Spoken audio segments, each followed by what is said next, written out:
دیکھ آپ کے ہاتھ میں یہ بہت ہی نایاب چیز ہے.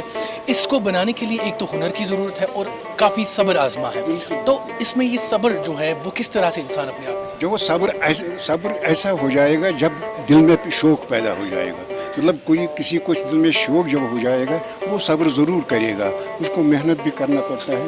مطلب اس سے بھی یہ جو آپ کے سامنے ہے اس سے بڑی کام بھی میں نے کیا ہے. اس سے بہت بڑی کام میں نے کیا ہے مگر وہ مہنگا ہو جاتا تھا. اب بڑھاپا ہو گیا ہے. اب تھوڑا سا میں چینج کیا ہے اور جو بھی میں نے آرٹ جو پرانے آرٹ تھے کاریگروں کے وہ میں نے نہیں کیا. ان کو میں نے چینج کیا ہے. اپنے مطلب جو ڈیزائن ہے ڈیزائن نکالی ہے. کچھ ڈیزائن ایسا ہے وہ عام ہو گیا. لوگوں نے اس میں بہت فائدہ اٹھایا کیونکہ وہ بہت اچھے ان کو پیسے ملتے تھے. بعد میں وہ میں نے چھوڑ دیا کیونکہ انہوں نے اتنا صاف کام نہیں کیا. بعد میں نے دوسرا آرٹ. میرا یہی مقصد ہے اس وقت بھی ہے. اگر آج میں نے یہ باکس بنایا ہے اس میں یہ ڈیزائن بنائی, اگر دوسرا بناؤں گا یہ ڈیزائن نہیں بناؤں گا دوسرا ڈیزائن نکالوں گا. یہی میری کوشش رہے گا تب تک جب تک میں زندہ ہوں.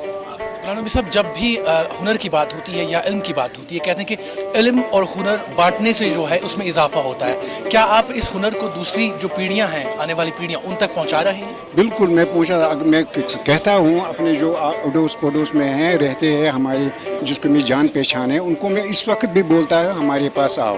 جہاں تم کام کرتے ہو وہاں کام کرتے رہو. جو ایکسٹرا ٹائم آپ کو ملے گا وہ میرے پاس آؤ. میں آپ کو بتاؤں گا کیسے کام کرنا چاہیے, کیسے کرنا چاہیے, کس طرح چلنا چاہیے, ایسے کس طرح لکھنا چاہیے. میں آپ کو سکھاؤں گا. مجھے آپ کی کوئی پیسے ضرورت نہیں ہے کیونکہ مجھے یہ صدقہ جاریہ رہے گا اگر تم میرے پاس آئیں گے. مگر آتا کوئی نہیں ہے. کیوں نہیں آتا وہ؟ جب وہ میرے فن دیکھتا ہے وہ گھبرا جاتا ہے. ہم کیسے کریں گے, ہم کیسے سیکھیں گے. میں ان کو بھروسہ دیتا ہے. میں ان کو آپ آ جائیے 1 مہینے میں کبھی آ جاؤ. آپ کو پھر بھی میں آسان طریقے سے سکھاؤں گا. مگر آتا کوئی نہیں میرے پاس. میں ان کو گزارش کرتا ہے اگر وہ آئیں گے میرے پاس اور کوئی کاریگر ہوگا اس کے پاس جائیں گے, سیکھ جائیں گے, اپنا کام بھی کریں, یہ بھی سیکھ جائے گی. ایک دن ایسا ہوگا وہ بھی آگے بڑھیں گے. سرکار کی طرف سے آپ کو سپورٹ ملا؟ بہت سپورٹ ملا ہے, خاص کر ہینڈی کرافٹ کے سے. جو میرا سامان آپ دیکھ رہے ہیں اس وقت کے اس سے زیادہ ہمارے سے اس میں تھا. مگر محمود صاحب جو ہے ہینڈی کرافٹ ڈپارٹمنٹ کا ڈائریکٹر ہے, اس نے بہت محنت کی ہے. خاص کر جو سفاری پروگرام رکھا ہے تو وہ جہاں بھی جو بھی کاریگر جہاں بھی کسٹمر آتا ہے چاہے فارنر ہو چاہے انڈیا کا ہو وہ سیدھا میرے پاس آتا ہے. بہت سامان میں نے بیچ دیا ہے. بہت سامان بہت منافع بھی ہو گیا ہے. اس نے بہت محنت کی ہے اس ڈپارٹمنٹ کے لیے. میں اس کا بھی شکریہ ادا کرتا ہوں. جنہوں نے مجھے ایوارڈ میں مدد کیا ہے ان کا بھی شکریہ, آپ لوگوں کا بھی شکریہ کرتا ہوں.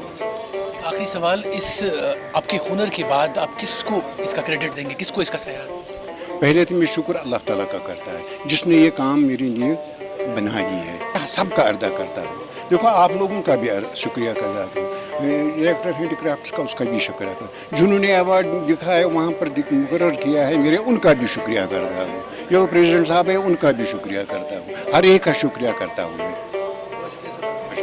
ناظرین کرام, ہمارے ساتھ بات کر رہے تھے غلام نبی ڈار صاحب جو کہ جس طریقے سے انہوں نے کہا کہ تیسری جماعت میں ان کے پاس فیس نہیں تھا جس کے چلتے انہیں اسکول سے جو ہے نکالا گیا, لیکن ہمت انہوں نے نہیں ہاری اور ہمت اور جذبہ ہی سب کچھ ہوتا ہے. اور آج غلام نبی ڈار صاحب پدم شری ایوارڈی ہیں.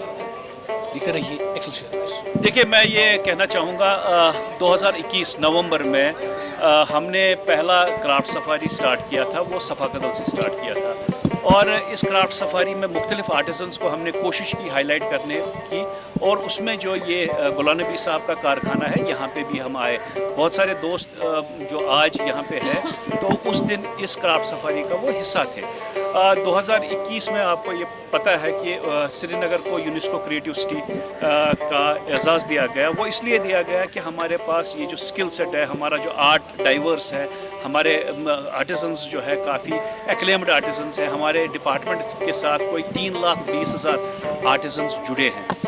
اور اسی وجہ سے جو ہے سری نگر کو UNESCO creative city for craft کا اعزاز دیا گیا. اس کو سیلیبریٹ کرنے کے لیے ہم نے جو ہے 10 کرافٹ سفاری سری نگر کے مختلف حصوں میں لانچ کی، اور پہلا کرافٹ سفاری جو ہے وہ سری نگر سے ہم نے سٹارٹ کیا، سری نگر میں ہم نے صفا قدل سے سٹارٹ کیا، اور اس کے بعد جو ہے ہماری یہ کوشش تھی کہ جو ٹورسٹ ہے یا بائر ہے وہ ڈائریکٹلی آرٹیزنس کے ساتھ جڑے، اور اس میں جو ہے وہ مڈل مین شپ کا عنصر جو ہے یا اس میں جو وہ زاویہ ہے اس کو ہم دور کریں۔ اس کے بعد ہم نے جو ہے جی آئی ٹیگنگ سٹارٹ کی۔ جی آئی ٹیگنگ سے ہم نے یہ کوشش کی کہ آتھینٹک کرافٹس مین اور آتھینٹک کرافٹ کو ہم پروموٹ کریں، تو اسی کی وجہ سے آپ کو یہ شاید یہ آج ہم اس مقام پہ پہنچے ہیں کہ ہمارے کرافٹ کو اور ہمارے کرافٹس مین کو نیشنلی ایکنالج کیا گیا، جس کی مثال غلہ نبی صاحب ہے، اور ہم چاہتے ہیں کہ آنے والے دنوں میں اور زیادہ جو ہے کرافٹس مین اور کرافٹ کو ہم پروموٹ کریں، اور یہ جو ہے بائر کو ہم کنیکٹ کریں ود دا کرافٹس مین، تاکہ جو ہے انڈیویجول کرافٹس مین پروموٹ ہو اور بائر کو ایک آتھینٹک ایکسپیرینس اور آتھینٹک کرافٹ ملے۔